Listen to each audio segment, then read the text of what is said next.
Hi, in this video I will show you how to update the Huawei CPE Pro2 router using your smartphone and dedicated AI Live app. It's very easy, just open the app on your smartphone.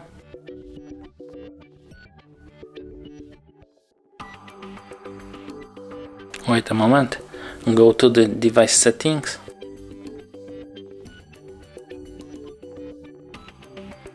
Click on the show more. Go to the device update. And now you can see that our version is up to date and no update is needed. Thank you for watching. If you like this video, subscribe to our channel and give us a like.